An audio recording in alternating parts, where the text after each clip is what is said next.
नमस्कार, स्वागत है आप सभी का। आप देख रहे हैं डीडी न्यूज और मैं हूं आपके साथ आरेंद्र। अपने हाथों के हुनर से रेत पर कलाकृतियां बनाना और दुनिया भर में छा जाना, अपने बचपन के जो ख्वाब था उसको पूरा करने के लिए एक मिशन मोड में लगे रहना और दुनिया भर को बताना कि अगर आपके सपने में सच्चाई हो तो कैसे आप दुनिया को फतेह कर सकते हैं। ऐसे ही कलाकार बेमिसाल सुदर्शन पटनायक हमारे साथ मौजूद है स्टूडियो में। सर, बहुत स्वागत है। रेत की कलाकृतियां बनाकर आपने न जाने कितने कीर्तिमान अपने नाम स्थापित किए और पद्मश्री सम्मान से भी आपको नवाजा गया है। Guinness book of world record से लेकर तमाम वर्ल्ड चैंपियनशिप आपने जीती हैं। आपको बहुत शुभकामनाएं और शुक्रिया आपने डीडी न्यूज के लिए वक्त निकाला। सर, सबसे पहला सवाल तो यही कि अभी आप हाल ही में रशिया से एक सेंट पीटर्सबर्ग से आप गोल्ड मेडल भारत के लिए जीत के लाए हैं। क्या है वो पूरा टूर्नामेंट और क्या है पूरा चैंपियनशिप, थोड़ा उसके बारे में बताइए। रसिया का सेंट पीटर्सबर्ग में ये इंटरनेशनल सैंड स्कल्पचर चैम्पियनशिप हो रहा था, जिसमें कि 21 स्कल्प्टर्स, वर्ल्ड के टॉप स्कल्प्टर्स पार्टिसिपेट कर रहे थे और मैं भारत को रिप्रेजेंट कर रहा था वहाँ पर। और वहाँ पर जो थीम था ऐतिहासिक के ऊपर थीम था और मैं महाप्रभु जगन्नाथ जी का जो रथ है सैंड चैरियट और उसके साथ उनका जो भक्त बलराम दास, उन्हीं का स्कल्पचर्स मैंने वहाँ पर किया था, जहाँ जिस समय हमारा पुरी में जगन्नाथ जी का रथ यात्रा चल रहा था और उसी समय में वहाँ पर वो कंपटीशन पे वो स्कल्पचर्स क्रिएट किया था। वो स्कल्पचर्स एक ट्रेडिशनल स्कल्पचर था और मेरे लिए एक सौभाग्य था कि विदेश में महाप्रभु जगन्नाथ जी का जो रथ और उनका भक्त को सैंड में रिक्रिएट करना और उसमें जो टॉप प्राइज़ है, सबसे gold medal, golden sand master awards, वो मुझे मिला। और ये सिर्फ मुझे नहीं, मेरे हमारा देश के लिए, हमारा जो आर्टिस्ट है, जो यंग आर्टिस्ट हैं, आर्ट लवर्स हैं, इस सब के लिए डेडिकेटेड। बिल्कुल, एक तरीके से भगवान जगन्नाथ की कृपा आपके पास सेंट पीटर्सबर्ग में भी हुई और आपको ये गोल्ड मेडल मिला और आपने भारत का नाम रोशन किया। सर, हमने पढ़ा है आपके बारे में, आपका बचपन बहुत संघर्षों भरा रहा है। किस तरीके से कलाकृतियां बनाने का एक शौक बचपन से आपको रहा और बचपन के क्या संघर्ष थे, थोड़ा उसके बारे में बताइए। संघर्ष तो बहुत है। एक्चुअली मेरा जो बचपन का जीवन है, फाइनेंशियली बहुत डिफ़िकल्ट था हमारा घर में। मेरी जो दादी माँ थे उनका 200 रुपया पेंशन था, तो हम लोग 4 भाई थे, तो उसमें चलना बहुत मुश्किल था। तो मुझे क्लास 5 पे पढ़ाई छोड़ के हमारे जो पड़ोसी के घर में मुझे काम करना पड़ा और उनके घर में काम करना मेरे लिए एक ब्लेसिंग्स था। जीवन का शुरुआत वहीं से हुआ और वहाँ पर मैं सिर्फ फ्री खाना मिलता था, तो इसलिए मैं काम करता था। बट मेरे लिए जो पेंटिंग के लिए ब्रश, कलर्स ये सब चाहिए था, उसके लिए मेरे पास पैसा नहीं था। तो मैं पेंटिंग का शौक़ बचपन से ही था, तो इसलिए मैं, हमारा घर जो है समंदर किनारे से बहुत नज़दीक था, तो समंदर किनारे में जाके वहाँ पर मैंने रेत में ड्रॉ किया। तो वहाँ करने के बाद वहाँ पर जो पर्यटक आए, जो देखे मुझे, तो उन लोगों ने मुझे काफ़ी एप्रिशिएट किया। तो तब मुझे लगा कि मैं दिन भर इतना काम करता हूँ, कोई तो मुझे एप्रिशिएट नहीं करता है। यहाँ पर रेत में कुछ बना दिया तो इतने सारे लोग अच्छा बोल रहे हैं और वो मेरे लिए एक आशीर्वाद जैसा हो गया। तो मेरा रात का नींद पूरा चला गया। हर टाइम सोचता रहा, जब भी उनके घर से थोड़ा टाइम मिलता था, समंदर किनारे भागता था, कुछ ना कुछ बनाता था। और उसी समय एक डिफरेंट था मेरे लिए, क्योंकि सीखने के लिए तो कोई ये नहीं था। तो उसी समय में पर्यटक ही मेरे गुरु थे, तो उनको देखता था, कोई कुछ बोलता था तो गलत है, तो नेक्स्ट डे फिर कोशिश करता था करने के लिए। बट ऐसे एक कला को मैंने चुना था जिसका कोई कमर्शियल वैल्यू उस टाइम कुछ नहीं था, कि सिर्फ ये किस सन की बात आप कर रहे हैं? उस समय मुझे 9-10 साल उम्र हुआ था। किस समय, मतलब ये 90s या 80s कब की बात होगी? 89 के से आसपास की बात है? हाँ, जी 89 के आसपास की बात है। जी। और संघर्ष इतना था, बट उम्मीद बहुत था। जीवन में बहुत कुछ इच्छा था कि कुछ करने के लिए, और जो करने के लिए इच्छा था वो मुझे मिल गया, इतना बड़ा रेत का कैनवास। और ऐसा कैनवास मिला कि उसमें कोई मुझे इन्वेस्ट करना नहीं पड़ा। अगर इन्वेस्ट पैसा खर्चा करना होता तो मैं कर नहीं पाता कभी। तो जब आप ये कर रहे थे तो कभी कोई लोग ऐसे थे जो आपको प्रोत्साहन करते थे, या कुछ ऐसे परिवार के आसपास के लोग कि आपको कहें कि क्यों ये समय बर्बाद करो, कुछ बेहतर करो, ऐसा भी होता था? नहीं, एकदम सही बात है, दोनों साइड से होता था। जो समंदर किनारे रेत में स्कल्पचर देखते थे जी। वो तो बहुत अप्रिशिएट करते थे, हम्म। बट जो मेरे लिए, मुझे सोचते थे, जो मुझे देखते थे कि एक लड़का है, दिन भर काम करता है इनके घर में, फिर दौड़ के समंदर किनारे जाता है, कुछ बनाता है। तो तब वो बोलते थे तुम इतना अच्छा मूर्ति बनाते हो तो रेत में क्यों बनाते हो, तुम मिट्टी में बनाओ, स्टोन में बनाओ, जिसमें तुम्हें पैसा मिलेगा, बट क्यों ऐसा चीज़ में टाइम बर्बाद करते हो जिसमें कुछ मिलेगा नहीं। तो वो देखने के बाद ऑब्वियसली वो मुझे बोलेंगे, क्योंकि इतना अच्छा स्कल्पचर जब देखते थे तो बोलते थे ये मटेरियल में क्यों ये कर रहे हो। बट मेरा मन में एक था कि मैं जो चीज़ बना रहा हूँ, जो इतने सारे पर्यटक देख रहे हैं, इतने सारे व्यूअर्स देख रहे हैं, वो जो एप्रिसिएशन कर रहे हैं, वो मेरे दिल के लिए सबसे बड़ा ये था कि आर्ट तो हर अलग अलग मटेरियल में बन रहा है, बट ये एक ऐसा मटेरियल है उसको कोई इतना लोग नहीं बना रहे हैं, और ये आर्ट को इतने सारे लोग देख के अप्रिशिएट कर रहे हैं, वही मेरे लिए सबसे बड़ा था। क्योंकि उस समय तो मुझे कोई ज़रूरत नहीं था, मैं उनके घर में काम कर रहा था, खाना पीना तो मिलता था, आराम से जाता था, बीच में स्कल्पचर करता था। मेन था कि स्कल्पचर तो नहीं रहता था, उसका एक फ़ोटोग्राफ्स लेने के लिए मैं जब उनके घर का सब्जी लाने के लिए जाता था और कुछ सामान लाता था, तो वो दुकान वाले अगर 20 रुपया का सामान लाए तो 50 पैसा वो दे देते थे। तो ऐसे करके 1-2 रुपया हो जाता था, तो उसमें मेरा फ़ोटोग्राफ्स भी बन जाता था। अब जिसको मेरे आर्ट के हिसाब से मैं रखता था, क्योंकि साइंस स्कल्पचर तो रहता नहीं था, बट उसका फ़ोटो रहता था। तो जब आप एक आर्ट बनाते हैं उसकी उम्र छोटी होती है, तो इस बात का दुख नहीं हुआ कभी आपको बचपन से, जैसा आपसे लोगों ने कहा किसी और फॉर्म में जाइए, आप इसको बनाते हैं और एक छोटी सी उम्र के लिए वो कलाकृति रहती है, उसके बाद वो मिट जाती है? जीवन का तो कोई टाइम नहीं है, 1 सेकंड में जीवन भी चला उसको जाता ही है। मिटना हाँ, है। वो भी चला जाता है। वही मैंने सोचा जी। कि अगर मैं इस कलाकृति को देखूं, मैं अगर सोचूं कि क्यों ये रहता नहीं है, कल रहेगा या नहीं रहेगा, मैं खुद अभी 1 मिनट के अंदर रहूँगा या नहीं रहूँगा मुझे भी पता नहीं है। तो क्यों मैं सोचूँ कि मेरा कला कल तक रहेगा या नहीं रहेगा। जो चीज़ मैं अभी बना रहा हूँ, उसको इतने सारे लोग देख रहे हैं, इतने एप्रिसिएशन कर रहे हैं, इतने सारे लोगों का भावना आ रहा है, वो मेरे लिए अभी का टाइम बहुत बड़ा है। आज का समय सबसे इम्पोर्टेंट है। टर्निंग पॉइंट क्या थे लाइफ में जहाँ पे आप ये शौकिया करते हुए अपना मन का काम करते करते आपको लगा कि अब यहाँ से इसको थोड़ा सा और ज़्यादा आगे ले जाना है? वो टर्निंग पॉइंट कहाँ था लाइफ का? नहीं, जब इतने सारे स्कल्पचर्स बनाने के बाद मुझे बहुत सारे लोगों ने भी सपोर्ट किया, बट उसके अंदर कुछ टूरिस्ट आए थे विदेश से, उन लोगों ने मेरा कला देख के फ़ोटोग्राफ्स लिए और मेरे एड्रेस लिए, तो उन लोगों ने जाके इंटरनेशनली जो साइंस स्कल्पचर का कंपटीशन होता है वहाँ पर दिए कि इंडिया से भी, भारत से भी ऐसा आर्टिस्ट हैं जो रेत में बना रहे हैं, उनको इनवाइट करने के लिए। तो मुझे पहला इनविटेशन फ़ॉरेन से आया। मैं फिर लोगों को दिखाया कि मुझे ऐसे फ़ॉरेन में कंपटीशन हो रहा है और वहाँ से इनविटेशन आया है। तो लोग हँसने लगे कि अरे तुमको पता है ये विदेश है, तुम तो किसी के घर में काम कर रहे हो, तुमको पता है ये कहाँ है। बट वो लेटर और वो एनवलप पकड़ के गली-गली में घूमता था कि मुझे देखो फ़ॉरेन से ऐसा इनविटेशन आ गया जाने के लिए। बहुत कोशिश किया, पहले बार तो सक्सेस हो नहीं पाया, बट बहुत कुछ स्ट्रगल किया इसके लिए, बहुत कुछ लोगों से 100-100 रुपया कलेक्शन किया, टिकट किया, उसके बाद वीज़ा नहीं मिला, फिर जीवन हारने के लिए सोचा। मैंने फिर सोचा कि इतने सारे लोग जो आर्टिस्ट को हेल्प ये किए मन हैं, में ख्याल आया आपके जीवन हारने का? हाँ, ऑब्वियसली मैं सोचा कि उड़ीसा अगर मैं बैक करूँगा एम्बेसी से, लोग सोचेंगे जो-जो 100-100 रुपया मुझे दिए हैं, वो बोलेंगे कि ये धोखाबाजी आर्टिस्ट है, पैसा ले लिया और फ़ॉरेन नहीं गया है, ना कॉम्पिटिशन पे गया। तो मैंने हारने के लिए जीवन गया था, तब भी मैंने सोचा कि मैं अगर जीवन हार दूँगा, तो जीवन में कभी कोई आर्टिस्ट को हेल्प नहीं करेगा। तो फिर मैंने वो संघर्ष जारी रखा। एक दिन समय आया, मैं विदेश भी जाके पहुँचा। ऐसे स टाइप का मैं पहुँचा जिसको ए, बी, सी भी पता नहीं था। मुझे इंग्लिश का कुछ पता नहीं था और कुछ बोल नहीं पाता था।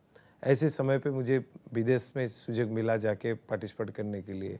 फ़ॉरेन में जाके पार्टिसिपेट किया मैं जब पहले बार, और विदेश में मेरे लिए एक इतना ये था कि मैं एक टी-शर्ट पहन के लंदन चला गया था दिसंबर के महीने में। उस समय इतना ठंड था, मैं सोचा कि मेरे हाथ-पैर सब काँप रहा था। मैं बोला कि कहाँ आ गया मैं? मुझे कोई बताया भी नहीं कि वो ठंड का देश है, अब कपड़ा भी लेना चाहिए, ये सब मुझे कुछ, मेरे पास तो कपड़ा तो था नहीं। बट ऐसे स्ट्रगल करते-करते जब एयरपोर्ट में पहुँचा, इमिग्रेशन में पूछा कि कहाँ जा रहे हो, क्या कर रहे हो? मुझे इंग्लिश में पूछा, मैं कुछ बता नहीं पाया। फिर मैंने सोचा कि इनको मैं कैसे बताऊँ, वो क्या बोल बोल रहे हैं। मेरे पास जो एल्बम था, जो साइंस कल्चर का फोटोग्राफ्स का जो। फोटोग्राफ, जी। उसको देखने के बाद उनको समझ में, ओह यू आर आर्टिस्ट। तो फिर उन्होंने मुझे भेजा जाने के लिए कि अनुमति दी जाने आपको। के लिए, और एक किसी को मेरे साथ भी छोड़े असिस्ट कि इनको करने के लिए छोड़ने उनको। के लिए। तो ऐसे कंडीशन में मैं बाहर गया, धीरे-धीरे पार्टिसिपेट किया। मुझे जब इंटरनेशनली साइंस कल्चर चैंपियनशिप में चांसेस मिला, जब विदेश में मैं प्राइज़ विन किया और हमारा देश में न्यूज़ आया कि इंडियन ओन दी सैंड स्कल्पचर चैंपियनशिप, तब यहाँ पर लोगों को पता चला कि एक सैंड तरीके से आपको अंतर्राष्ट्रीय ख्याति पहले मिली, बनस्पत देश में वो सम्मान, मान सम्मान या उसके बारे में समझ बाद में आई। बहुत बाद में आया। विदेश में ही मुझे रिकॉग्नाइज मिलने के बाद हमारा देश में लोगों को पता, देश में लोग समझते थे कि ये पागल है, रेत में क्यों ये सब बना रहा है जो टूट जाता है, हवा से टूट जाता है, पानी आके बहका के ले जाता है, तो इसका वैल्यू यहाँ पर पता नहीं था। मैंने बहुत स्ट्रगल किया हर जगह पे, इवन कि दिल्ली में प्रगति मैदान में एक बार मैं आया था, ट्रेन में बाथरूम के पास सो के आया था, रात में लोग भी चढ़ जाते थे मेरे ऊपर, मैं आके हाथ जोड़ के बोला कि सर मुझे थोड़ा सा इधर चांस दीजिए, मैं ये रेत में कुछ बना के दिखा दूंगा। तब लोग समझते नहीं थे। ये जो जर्नी जब आगे चली उसके बाद बहुत से कीर्तिमान भी आपके नाम पे आए, world Guinness book of world record में आपका नाम दर्ज हुआ। वो बड़े कीर्तिमान क्या थे और किस तरीके से आपने वहाँ तक का सफ़र तय किया, थोड़ा उसके बारे में बताइए। देखिए रिकॉर्ड्स तो मेरे नाम पे बहुत सारे साइंस स्कल्पचर का रिकॉर्ड है, अराउंड आई थिंक 24-25 रिकॉर्ड्स है, 11 से ज़्यादा वर्ल्ड रिकॉर्ड्स है, और उसमें Guinness book of world records भी है। जो यूएस का रिकॉर्ड था उसको तोड़ के हम लोगों ने बनाया था। बहुत चैलेंजिंग था हमारे लिए, क्योंकि इतना बड़ा स्कल्पचर्स पूरी बीच में बनेगा और वो यूएस का रिकॉर्ड तोड़ के एक नया रिकॉर्ड कायम होगा।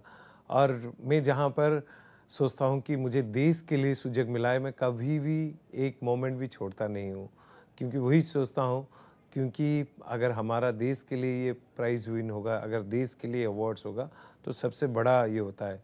तो Guinness book of world record जो पूरी बीच में हुआ, होल क्या ऑफ द, कलाकृति बनाई थी उसमें? उसमें हमने वर्ल्ड पीस को लेकर बनाया था सैंड कैसल, जो रिकॉर्ड्स को तोड़ के हमने 48 फीट का वो रिकॉर्ड था।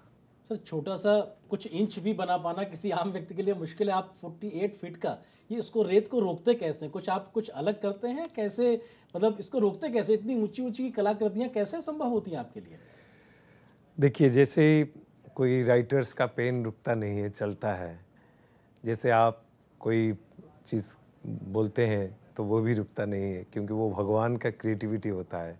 भगवान सबको कुछ ना कुछ क्रिएटिविटी देते हैं, तो ऐसे भगवान का कुछ क्रिएटिविटी जैसे हमारे जैसे बहुत सारे आर्टिस्ट के पास है, तो इसलिए हम लोग कोशिश करते रहते हैं कि जिस रेत में हम लोग बनाते हैं, वो रेत जब लोग कोई हाथ में पकड़ते हैं तो खिसक चला जाता है, और उसी रेत को जोड़ के 40-50 फीट हाइट का स्कल्पचर हम लोग क्रिएट करते हैं। क्या कुछ उसमें मिलाया मिलाया जाता है कुछ? 50 फीट हाइट का स्कल्पचर में क्या मिलाएंगे? नहीं नहीं, मतलब वो रेत रुकती कैसे है? मतलब ये वो बेसिकली एक प्रोसेस होता है जिसको पानी देके पूरा टाइट करके वो स्कल्पचर्स को बनाते हैं। अच्छा। और उसके बाद उसको टॉप से कार्विंग होता है ग्राउंड तक। एक बहुत चैलेंजिंग होता है, क्योंकि इतना चैलेंजिंग होता है इसलिए ही इसका कंपटीशन होता है। कभी भी कोलैप्स कर सकता है, कभी भी टूट सकता है, तो इसलिए उसी हिसाब से स्कल्पचर्स को क्रिएट किया जाता है। जैसे आप समुद्र के किनारे पुरी में या कहीं पे भी आप बना रहे हैं, मौसम भी एक चुनौती होता है, कई बार बहुत तेज हवा है, बहुत तेज सनलाइट है, तो क्या ये भी चैलेंजेस हैं और इस चैलेंजेस से कैसे बीट आउट करते हैं? बहुत बड़ा फाइट है, आपने बहुत अच्छा सवाल किया। रेत का स्कल्पचर जो है वो हम लोग नेचुरल कंडीशन में करते हैं, और बेसिकली समंदर किनारे इतना बड़ा चैलेंज होता है, कभी भी कुछ हो सकता है। अभी बारिश आ गया तो वो भी हमारे लिए डिफ़िकल्ट है, हवा आ गया, रेत उड़ने लगा, वो भी डिफ़िकल्ट है, धूप ज़्यादा हो गया, वो भी डिफ़िकल्ट है, सैंड जल्दी से ड्राई हो जाएगा। एक बहुत चैलेंजिंग आर्ट फॉर्म होता है जो सैंड स्कल्पचर क्रिएट करना। हम ये देख रहे हैं कि जैसे आप थीम अलग अलग तैयार करते हैं, बहुत सी ऐसी थीम होती है कि जब भारत के लिए कोई मान सम्मान का एक मौका होता है तो आप उस थीम पे अपना कलाकृति बनाते हैं। कई बार आप जागरूकता बढ़ाने के लिए भी कलाकृति, पर्यावरण का संदेश हो, अभी हाल फिलहाल में आपका जो हम पीछे भी दिखा रहे हैं वोटिंग को लेकर आपने लोगों को अवेयर करने किया, तो ये थीम सिलेक्शन कहाँ से होता है? क्या आप अकेले हैं, आपके साथ एक टीम है जो ये तय करते हैं, आप लोग मिलकर इसको बनाते हैं? नहीं, बेसिकली थीम जो है, एक्चुअली मैं सोचता हूँ, मैं जब सैंड स्कल्पचर क्रिएट किया, हमने कोशिश किया कि सैंड आर्ट को धीरे धीरे चेंजेस लाने के लिए उसमें। तो मैंने जब अब्रॉड में जाके इंटरनेशनल चैम्पियनशिप देखा कि वहाँ इतने सारे एक्सपीरियंस आर्टिस्ट थे, बहुत ब्यूटीफुल स्कल्पचर बनाते थे, तो तब मैंने सोचा कि इनको अगर मुझे चैलेंज देना है तो मुझे और इतने साल लगेगा जो इतना साल वो बना रहे हैं। तो मैंने सोच के तब से मैंने सोचा कि क्यों ना जो आर्ट फॉर्म है वो पब्लिक आर्ट फॉर्म है, सैंड स्कल्पचर एक पब्लिक आर्ट फॉर्म है, क्योंकि लोगों के अंदर ये आर्ट बनता है। तो इसलिए हमने करंट टॉपिक इशूज़ बेसिक पे स्कल्पचर्स क्रिएट किया। हमने सोचा कि आज एन आर्टिस्ट, ये हमारा भी कुछ ये रहता है कि हम सोसाइटी को पॉजिटिव मैसेज देना चाहिए। इसीलिए हमने क्लाइमेट चेंज से लेके HIV एड्स अवेयरनेस हो या आपका टबाको डे हो या कोविड-19 हो, ऐसे बहुत सारे, इवन कि कोविड-19 के समय WHO ने बहुत सारे ट्वीट किया, हमें ध्यान है इस बात बहुत का। सारे इसके ऊपर उनने ये किया कि आर्ट के थ्रू हम लोग कैसे सोसाइटी में जागरूकता ला सकते हैं। आप किस्सा जो बता रहे थे पूर्व राष्ट्रपति कलाम साहब से जुड़ा हुआ, बड़ा रोचक है। एक बार हम चाहते हैं कि आप दर्शकों के साथ भी साझा करें, कैसे कलाम साहब से आपकी मुलाकात हुई और वो वाकया आपकी ज़िंदगी में एक और टर्निंग पॉइंट के तरीके से था। देखिए, एक बहुत बड़ा मोमेंट था मेरे लिए। मैं उनके घर में काम कर रहा था और कंपटीशन जाता था, पार्टिसिपेट करता था, फिर आता था।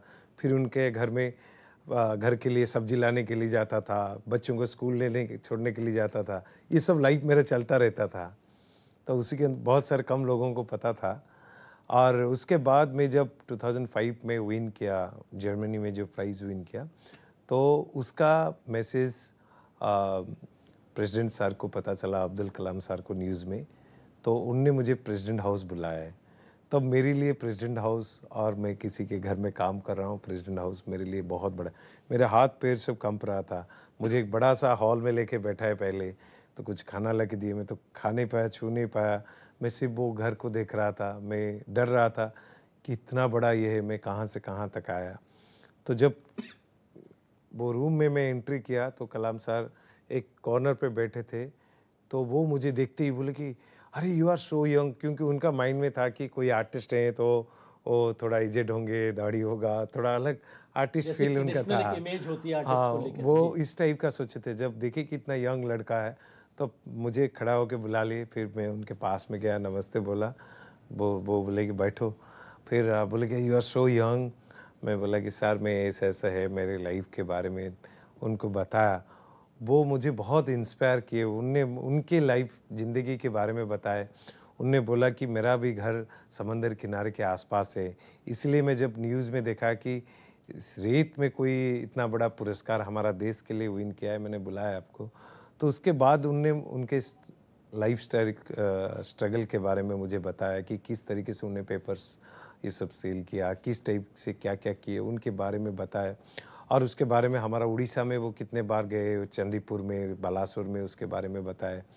फिर वो जब मेरे बारे में सब कुछ बताया, तो मैं क्या बताऊँ, उस समय का बात मेरा ज़िंदगी का एक बहुत बड़ा मोमेंट था, जो मोमेंट मैं कभी नहीं भूल सकता हूँ। तो उन्हें इतना इंस्पायर किया मुझसे बातचीत करते हुए। बोले कि कुछ नहीं होगा, देखो तुम्हारा जैसा यूथ और आगे बहुत कुछ करना है। तो उनने मुझे एक 3000 रुपीज़ का चेक दिया। मैं वो ड्रॉ से निकाल के चेक जब साइन करके मुझे दिए, मैं बोला हाथ जोड़ के, सर मैं पैसा नहीं लूँगा, पैसा नहीं लूँगा। तो वो बोले कि आप बैठो, देखो इसमें क्या लिखा है, ये मेरे गाँव का बैंक का पैसा है, ये राष्ट्रपति भवन का पैसा मतलब नहीं वो है। अपने पर्सनल अकाउंट से आपको उन्होंने हाँ, दिया। उनने बोला कि ये मेरा पर्सनल पैसा है, जो मेरा स्ट्रगल के टाइम में जो पैसा मेरे पास था, उसी पैसा से मैं आपको दे रहा हूँ। इसको आप ब्लेसिंग जैसा ये करना, आप इसको रखो, आप और ये करोगे। बहुत इंस्पायर किए। मैंने वो चेक को लेके आया, वो मैंने उसको ऐसे पकड़ के लेके आया। कुछ दिन तक तो उसको इनकेस भी नहीं किया। बाद में कुछ लोग मुझे बताया कि नहीं, इनकेस नहीं करने से उनको ख़राब लगेगा। उसको पूरा फ़ोटोकॉपी किया, ये किया, उसको फ्रेमिंग किया, रखा उसको।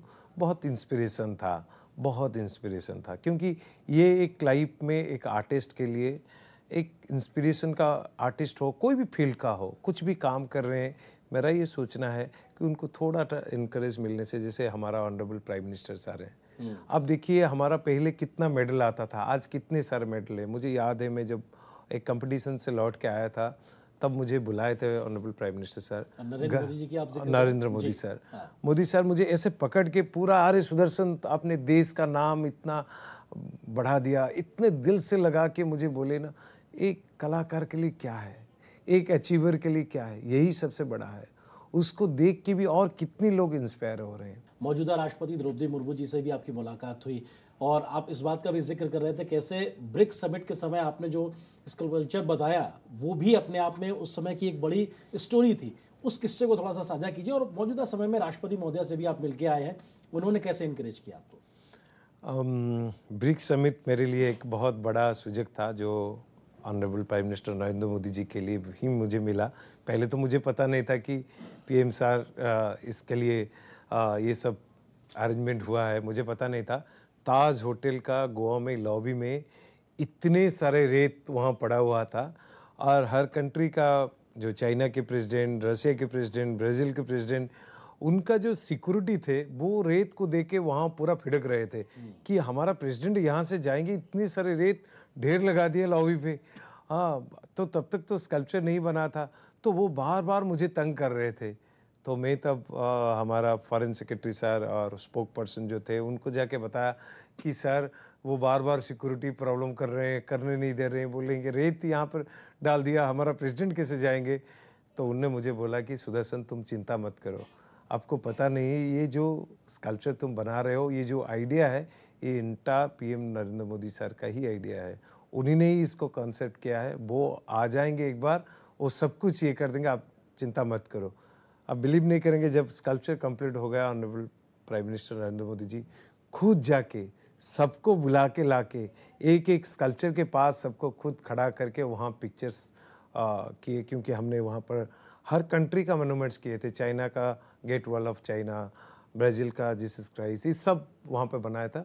होल वर्ल्ड में वो पिक्चर्स सर्कुलेटेड हुआ, हर जगह पे गया, और 5 नेशन से भी वो सैंड भी वहाँ पर आया था, जो जो अलग अलग कंट्री से भी वो रेत को लाए थे, तो उसी को भी वहाँ डिस्प्ले था।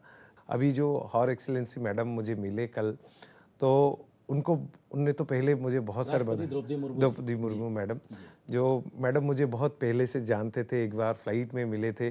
तो हमारा जो नए गवर्नर, उड़ीसा से हैं, और जो नए गवर्नर आ रहे थे डॉक्टर गणेशी लाल जी, वो तो मुझे जानते नहीं थे, वो फ्लाइट में आ रहे थे, तो मैडम भी उसी फ्लाइट से जा रहे थे। तो उनने हमारा नए गवर्नर सर को इंट्रोडक्शन किया कि ये सुदर्शन पटनायक है, जो पूरी बीच पे स्कल्पचर बनाते हैं और होल वर्ल्ड में जाके पार्टिसिपेट करते हैं। उसी टाइम मेरा पहला मुलाकात हुआ था। उसके बाद उनने काफ़ी इनकरेज किया है। कल जैसे उनने मुझे बताया कि न्यूज़ में जब देखा कि India one the gold medal, और महाप्रभु जगन्नाथ जी का ऐसे स्कल्पचर्स किया था, मैंने उनको डिटेल्स स्कल्पचर के बारे में बताया, उन्होंने बहुत अप्रिशिएट किया। उन्होंने बोला कि आप जैसा जो हमारा आर्ट फॉर्म को, जो एक डिफरेंट फॉर्म ऑफ आर्ट था, इसके ऊपर पहले कुछ ज़्यादा इतना ये नहीं था, और इसी को लेके ये कर रहे हैं, और यंगस्टर्स को ट्रेनिंग दे रहे हैं, बहुत सारे स्टूडेंट्स इसको सीख रहे हैं। मैं लास्ट 20 ईयर्स के आसपास स्कूल भी है जहाँ पर स्टूडेंट्स इसको लर्न कर रहे हैं। बच्चों को अब इस आर्ट को आप कैसे आगे प्रमोट कर रहे हैं, क्योंकि आपके साथ आप बच्चों को भी बहुत सिखा रहे हैं, और इस आर्ट को आप अब भविष्य में कहाँ पे देखते हैं उन बच्चों की मदद से जो इसमें अब रुचि ले रहे हैं, और देश में ही नहीं बल्कि दुनिया भर में अब इसका एक विकास उस तरीके से देखने को मिल रहा है? नहीं, बच्चों के लिए एक्चुअली हम तो इसके ऊपर कोशिश कर रहे हैं कि एक सैंड आर्ट का कोर्स निकालने के लिए, जिसमें कि बच्चे इसके ऊपर, क्योंकि आउट ऑफ कंट्री में है बहुत सारे स्कूल में, वहाँ पर जैसे ड्राइंग क्लासेस होता है, वहाँ पर सैंड कैसल का ऊपर होता है, क्योंकि बच्चों का आर्किटेक्ट माइंड बहुत अच्छा डेवलप होता है सैंड स्कल्पचर करने से। तो इसीलिए जो हमारा जो यंग पीढ़ी है, जो आगे और देश को ले जाएंगे, तो उनके लिए हम कोशिश कर रहे हैं कि एक सैंड आर्ट, जो हमारा तो एक स्कूल है, बट हम चाहते हैं कि ऐसे एक कोर्स निकालने के लिए ऑलरेडी हम इसके ऊपर काम कर रहे हैं, जो कोर्स कोई भी स्टूडेंट्स कहाँ पर भी है वो उसके ऊपर पढ़ सकता है। और सिर्फ सैंड आर्ट नहीं, ऐसे जो जो स्किल हमारे पास है, वो स्किल को हम आगे लाके उनके ऊपर एक सर्टिफिकेट कोर्स होना चाहिए। मैंने ऑलरेडी कुछ यूनिवर्सिटी से बात किया हुआ है, इसके ऊपर मैं काम कर रहा हूँ। बहुत जल्दी सैंड आर्ट के ऊपर एक कोर्स निकलेगा, जिसको भारत की हर कोने में कहाँ पर भी होंगे तो वो उसको सीख सकते हैं। सर, आपको बहुत शुभकामनाएं सुदर्शन जी, और आपको धन्यवाद इस बात के लिए कि आपने इस कला को हिंदुस्तान में जीवित किया और दुनिया भर में भारत का नाम सम्मान बढ़ाया, और आपके माध्यम से हजारों हजार बच्चे भी इस कला को अब आगे ले जाएंगे। बहुत शुभकामनाएं हमारे साथ जुड़ने के लिए, और मुझे आपसे बात करने में इतनी सहजता महसूस हुई, इतनी एक पॉजिटिव एनर्जी आई, शायद मैं कई बार ये आप शब्दों में नहीं बयां कर सकते, खुद महसूस कर सकते हैं। बहुत शुक्रिया दूरदर्शन न्यूज़ पे वक्त देने के लिए, हमारे साथ जुड़ने के लिए। तो सुदर्शन पटनायक जी कलाकार बेमिसाल में हमारे साथ मौजूद थे, जिन्होंने साफ तौर से ये कहा, भले ही बहुत अभाव में उन्होंने अपनी जिंदगी के संघर्षों को जिया है, लेकिन आज जिस मुकाम पे वो आए हैं, संतुष्ट अभी भी नहीं, क्योंकि वो कलाकृतियों के माध्यम से दुनिया को भी बहुत कुछ देना चाहते हैं। संदेश जागरूकता का हो या फिर जीवंतता का, वो सीधे तौर पे उनकी कहानी जिंदगी से झलकता है। तो इस विशेष कार्यक्रम में, इस खास मुलाकात में बस इतना ही, लेकिन डीडी न्यूज़ पर खबरों का सफर लगातार जारी है। नमस्कार।